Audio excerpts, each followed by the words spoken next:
বেশ কিছুদিন ধরে আমি রাত্রেবেলা যখন বেরোচ্ছি বাইরে তখন একটা জিনিস খুব নোটিস করছি।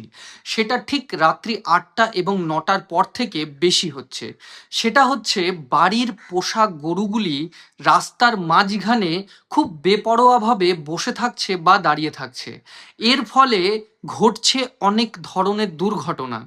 যেমন কোনো কেউ বাইক নিয়ে যাচ্ছে বা কেউ সাইকেল নিয়ে যাচ্ছে, হঠাৎই কোনো গরু সেই বাইক বা সাইকেলের সামনে আসছে, বা কোথাও যদি রোড লাইট না থাকছে তাহলে সেই ক্ষেত্রে সেই বাইক এবং সাইকেল আরোহী যারা আছে তারা বুঝতে না পেরে গরুর গায়ে গিয়ে ধাক্কা মেরে দিচ্ছে। এর ফলে গরুরও ক্ষতি হচ্ছে এবং সেই বাইক আরোহী এবং সাইকেল আরোহীরও ক্ষতি হচ্ছে, কিন্তু তাদের যে মালিক তারা কিন্তু না বুঝে তাদের কাছে মোটা অঙ্কের টাকা দাবি করছে।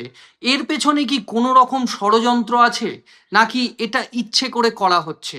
আমার প্রশ্ন প্রশাসনের কাছে, যে প্রতিদিন রাত্রেবেলা এইভাবে গরুর মালিকরা গরুদেরকে কেন রাস্তায় ছেড়ে দিচ্ছে এবং সাধারণ মানুষের অসুবিধার সৃষ্টি করছে।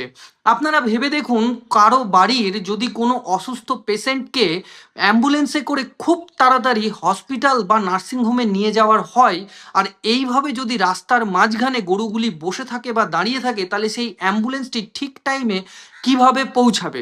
এর ফলে সেই মানুষটির মৃত্যু পর্যন্ত হয়ে যেতে পারে। এর দায়িত্ব কে নেবে? এর ভার কে নেবে? আমার প্রশ্ন প্রশাসনের কাছে, কেন প্রশাসন এর প্রতি তৎপর হচ্ছে না? কেন প্রশাসন সেই গরুর মালিকগুলোর ওপরে ব্যবস্থা নিচ্ছে না?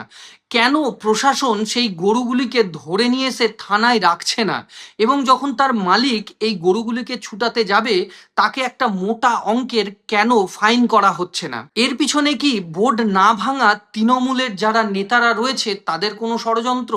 কারণ আমরা জানি গোটা পশ্চিমবঙ্গে এখনো পৌরসভা পঞ্চায়েতে যেখানে যেখানে তৃণমূলের বোর্ড ছিল সেখানে এখনো তৃণমূলের বোর্ডই রয়েছে। সেই বোর্ডগুলো ভেঙে কিন্তু বিজেপি আসেনি, কারণ বিজেপি এইরকম দুর্নীতি করে না, তাই ভোটের অপেক্ষা করছে। আর এইটারই কি সুযোগ নিয়ে তৃণমূলীরা সাধারণ মানুষকে বিপাকে ফেলছে, নাকি তাদের ভোট পরিকল্পনার কিছু অন্যরকম পরিকল্পনা রয়েছে?